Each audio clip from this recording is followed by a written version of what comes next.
What are you waiting for, Sergeant? Show respect now, demanded the Homeland Security Chief Agent in front of the entire border station. But the native tracker's response didn't just silence the agent. It left everyone stunned and taught an unforgettable lesson. The black government SUVs swept through the security gates of Eagle Pass border station with practiced precision, coming to a stop near the main building. Morning sun already baked the desert landscape, highlighting ancient petroglyphs etched into nearby rock formations. The station buzzed with its usual mix of Border Patrol agents, visiting officials, and local tribal liaisons. The vehicles displayed Homeland Security insignia, marking the arrival of a high-level inspection team. Curious personnel paused their duties, many discreetly watching the formal proceedings while pretending to go about their business. What made this border station unique was its specialized Native American tracking unit, descendants of Apache scouts who combined centuries-old desert tracking skills with modern border security. Their distinctive vests with tribal insignia stood out among the standard uniforms, a living bridge between ancient wisdom and contemporary law enforcement that had proven remarkably effective in an era of high-tech surveillance and persistent smuggling. Chief Agent Maxwell Rivers stepped from the lead vehicle, adjusting his pristine tactical gear with meticulous precision. Each certification badge and commendation told the story of a distinguished 15-year career across multiple agencies. His expression remained professionally neutral, but his eyes betrayed a dismissive assessment as he surveyed the station's modest facilities. All this traditional methodology for what's essentially a technology problem, he remarked to Deputy Director Collins beside him. We could have deployed sensor arrays and drones along this entire sector. Collins nodded noncommittally, his attention already drawn to the striking figure observing them from nearby. Sergeant James Redfeather stood in the traditional tracking stance, 1 foot slightly forward, eyes scanning the horizon while seemingly taking in everything in his peripheral vision. Station Commander Sarah Wilson approached with a welcoming smile that balanced warmth with authority, her decades of border service evident in her confident stride and weathered features. Rivers broke from the delegation without warning, veering toward Redfeather with evaluative intensity. He circled the tracker slowly, examining his equipment as one might inspect an outdated exhibit. Interesting gear, Rivers commented to no one in particular, his tone somewhere between curiosity and condescension. Though I wonder how effective those traditional tracking sticks are compared to our thermal imaging drones. Chief Agent, Commander Wilson approached with a diplomatic smile that didn't quite reach her eyes. If you'd kindly rejoin your group, we have a schedule to maintain.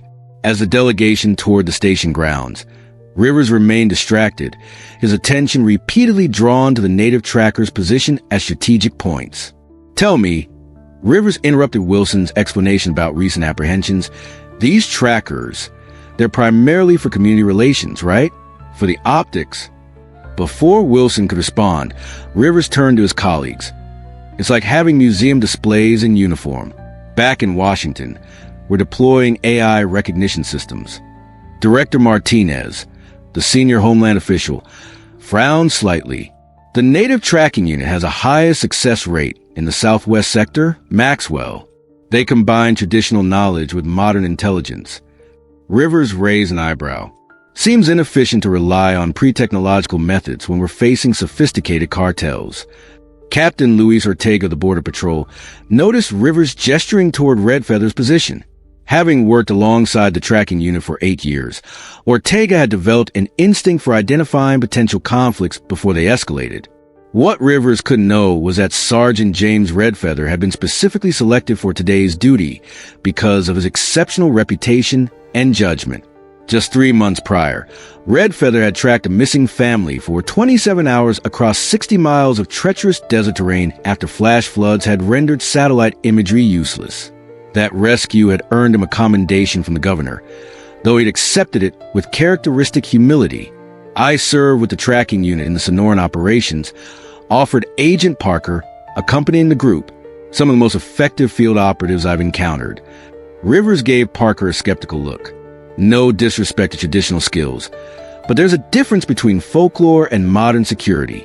These ceremonial trackers might look impressive, but contemporary border threats demand technological solutions, not stick reading.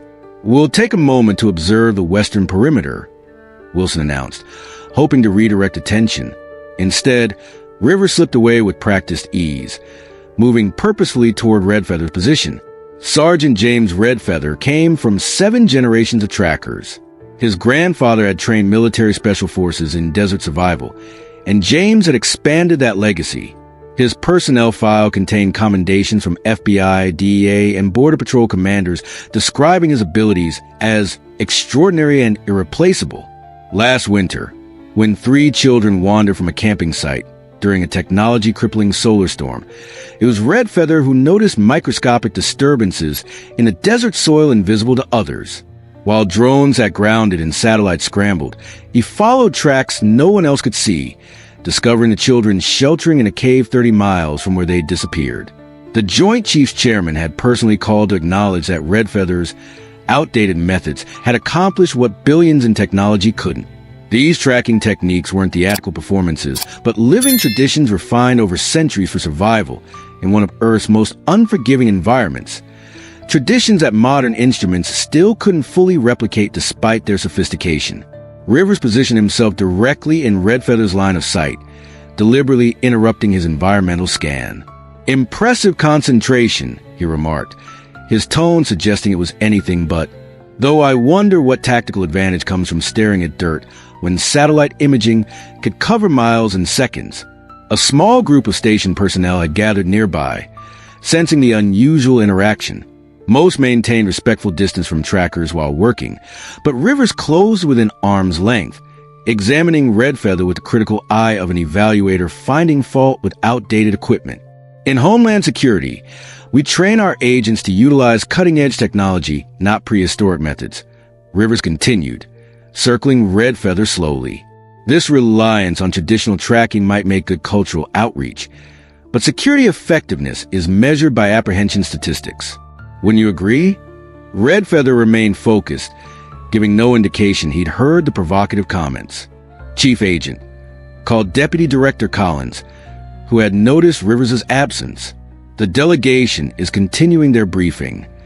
Rivers waved him off without looking back.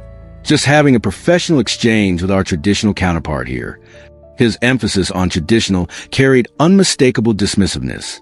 The delegation had progressed halfway through their tour when Rivers broke away again, this time with such deliberate purpose that even Director Martinez's sharp Rivers failed to slow his stride. A larger crowd had gathered near the tracker now as Rivers positioned himself directly before Redfeather, whose eyes remained fixed on the horizon in perfect concentration. Rivers reached out suddenly, touching the tracking stick in Redfeather's hand. "Ceremonial equipment, or actually functional?" he asked, running his fingers along the carved wood.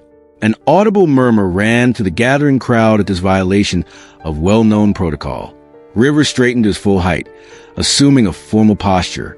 "Tracker," he announced, his voice carrying the unmistakable command tone of a senior federal official. "I am Chief Agent Maxwell Rivers, Homeland Security Border Technologies Division. Federal protocol requires acknowledgement of senior officials during inspections." His finger jabbed toward his own credentials. "This is a direct order from a chief agent of Homeland Security.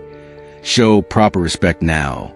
For one extended moment, Sergeant James Redfeather remained perfectly still, his focus seemingly unchanged. Then, with fluid efficiency, his hand moved to gently remove Rivers' fingers from his tracking stick. "Sir," Redfeather spoke, his voice carrying the clear articulation of someone unaccustomed to wasting words. "You're interfering with active tracking operations. Physical contact with tracking equipment compromises trace evidence we're currently following." Rivers' expression shifted from commanding to momentarily stunned, clearly not expecting any response. "Furthermore," Redfeather continued, his gaze now directly meeting Rivers, "while your position commands appropriate respect within federal agencies, standing tribal agreements establish clear jurisdictional boundaries. On designated tribal cooperation zones, the Native Tracking Unit operates under joint authority, not direct federal command structure." Redfeather's tone remained respectful yet unyielding. "This isn't about disrespect to your position, sir, but absolute adherence to the interagency protocols I'm sworn to uphold. I must respectfully request you step back from the active tracking area." "Chief Agent Rivers," Commander Wilson approached with measured strides. There appears to be some misunderstanding regarding operational protocols here. Your tracker broke position to address me, Rivers stated, his tone suggesting this validated his earlier assessment about traditional methods. Sergeant Redfeather followed Interagency Directive 157. Wilson replied evenly. When evidence contamination occurs or operational integrity is compromised, trackers are authorized to communicate necessary corrections regardless of chain of command. As they moved to a more private area, Wilson explained further. The tracking unit operates under a unique authority structure while on tribal lands. While we acknowledge federal oversight in general operations, certain specialized functions, particularly those involving ancient techniques, maintain jurisdictional independence recognized by 3 separate government agreements. Rivers' posture remained rigid as they rejoined the delegation, where Director Martinez was completing the inspection. Several other officials, including Martinez himself, offered subtle nods of acknowledgement toward Redfeather, professional courtesies that pointedly excluded Rivers. As the Homeland security vehicles departed, Rivers stared stonily through tinted windows. In the distance, Redfeather's silhouette continued methodically tracking along the border, the same vital work that had stopped countless smuggling operations where technology alone had failed. What does true respect mean when cultures and authorities intersect? Today we witness how understanding different knowledge systems matters more than imposing familiar hierarchies. Have you encountered similar cultural misunderstandings in your workplace? Share your experiences in the comments below. If you value stories about respecting traditional wisdom in modern contexts, hit subscribe and notification bell for our next video. When ancient skills outperform modern technology,